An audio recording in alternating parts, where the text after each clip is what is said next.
Vous êtes nombreux à nous suivre sur la télévision en Nasr 24. Vous avez opéré un bon choix et nous vous en remercions. Bienvenue à cette édition d'information. Cérémonie de la commémoration du 63e anniversaire de l'accession du Tchad à la souveraineté internationale en ce 11 août 2023 à la place de la Nation et qui a vu la présence de plusieurs invités du président de transition, président de la République générale Mohamed Idriss Déby Itno. Faisons le point avec Mohamed Toukour.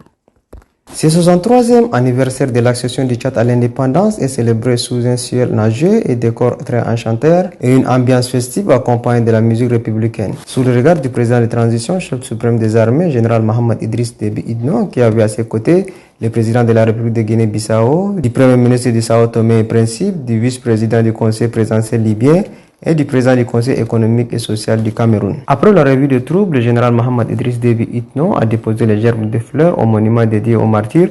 S'en est suivi l'hymne national.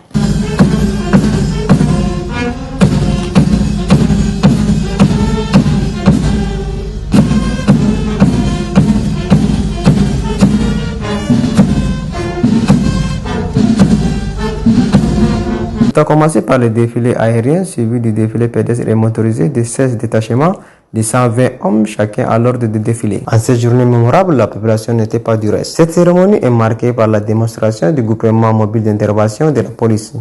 Toujours dans le même cadre, après la cérémonie de la 63e fête de l'indépendance du Tchad, quelques personnalités ont livré leurs impressions. Au micro de notre reporter Dueri Abdoulaye Djido. Joie de vivre ensemble dans un pays libéré et je pense que c'est là le plus important. Mais je ne désespère pas. J'espère qu'un jour, la prise d'armes, le défilé militaire laisseront la place à une joie populaire qui sera exprimée par le peuple. Merci. Une nation, c'est pas populaire quand même, c'est du chemin parcouru. Il y a lieu aujourd'hui de tirer chapeau au défunt maréchal. Visionnaire. Et grâce à lui, aussi, on a acquérir tout ce matériel. Un pays, c'est avant tout la défense. Et, au vu de ce que la nous a présenté ce matin, il n'y a aucun risque de dire que le Tchad est sur la bonne voie. Non seulement du point de vue de la défense de son territoire, mais aussi de son développement. Vous avez vu l'armée, le groupement agricole, l'armée qui nous a présenté des appui de maïs. Ça veut dire que notre armée est non seulement une armée de défense, mais aussi une armée de développement.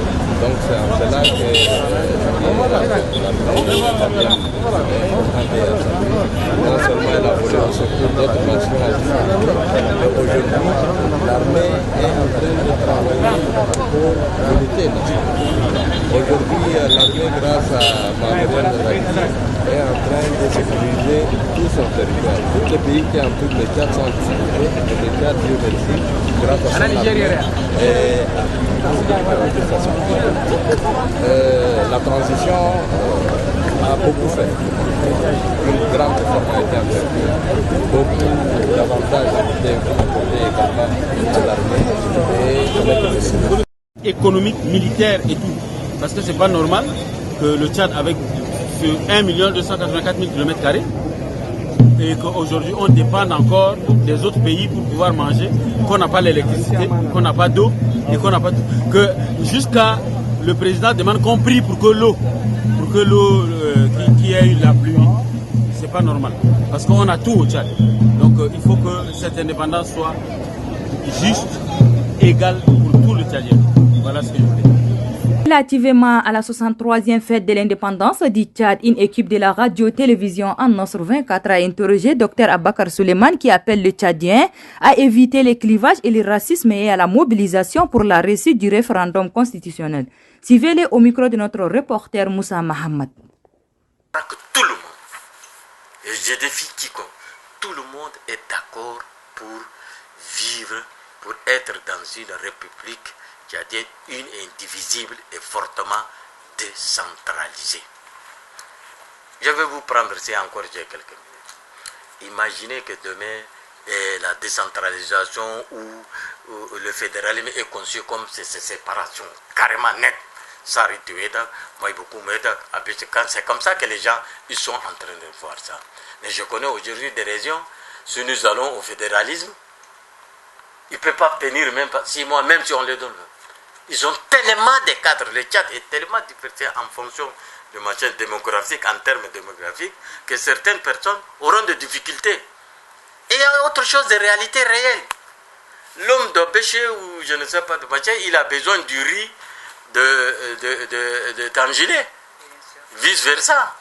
Les milliers de commerçants tchadiens du Nord, j'aime pas ces langues-là, qui sont au sud du pays. Ceux-là, si vous les amenez vers là, ils vont travailler quoi?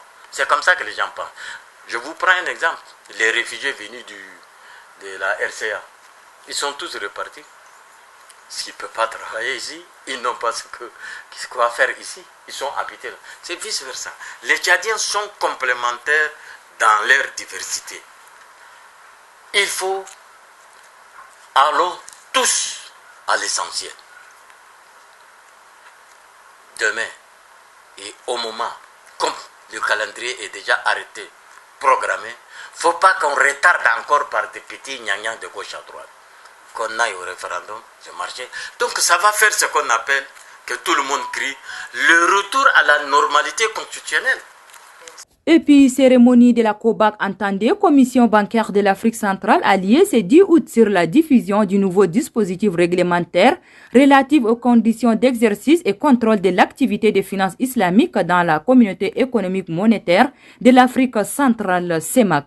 Les points avec Mohamed Toukour. Ce séminaire vise à favoriser une appropriation des principes et règles de la finance islamique par les différentes parties prenantes ainsi que le partage d'expériences des établissements bancaires de la sous-région qui exercent déjà cette activité. Les participants à ces séminaires sont les représentants des ministères en charge des finances, des établissements de crédit, microfinance et des paiements de la CEMAC. Introduisant la cérémonie, le secrétaire général de la COBAC a tout d'abord retracé l'historique de la COBAC avant de souligner l'exercice de l'établissement de finances islamiques. Les établissements de crédit et de microfinance peuvent exercer une activité de finance islamique à titre exclusif ou à titre partiel.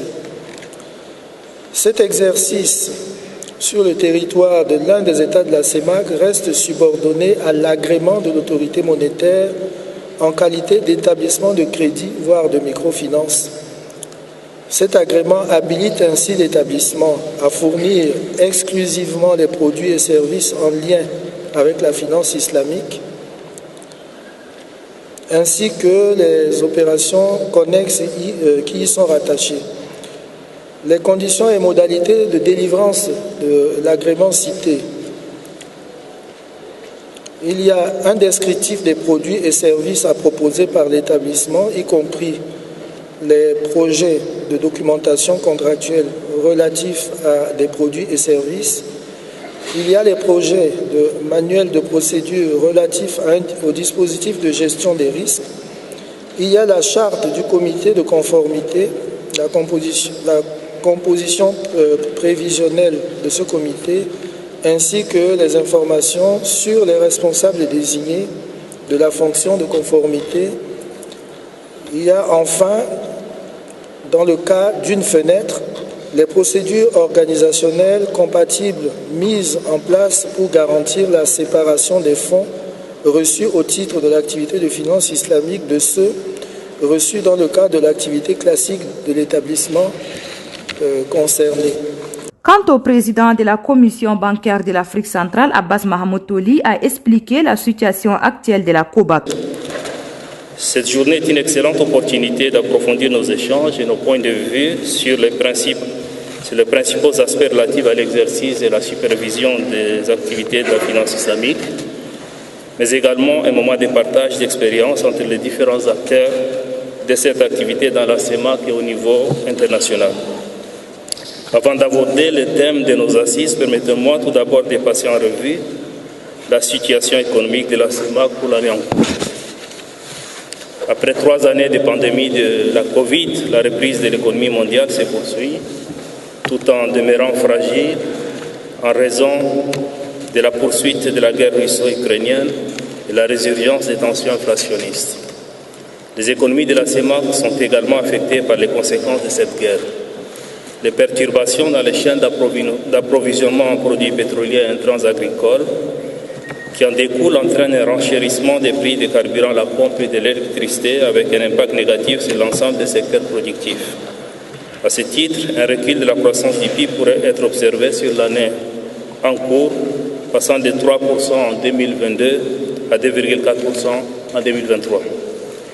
La dégradation des finances publiques en Suisse se matérialiserait par un recul de l'excédent des soldes budgétaires global, dont compris de 2,3% du PIB en 2022 à 1% un an plus tard, ainsi que par une chute des ratios des soldes des comptes courants rapportés au PIB à 0,1% en 2023 contre 7,7% en 2022.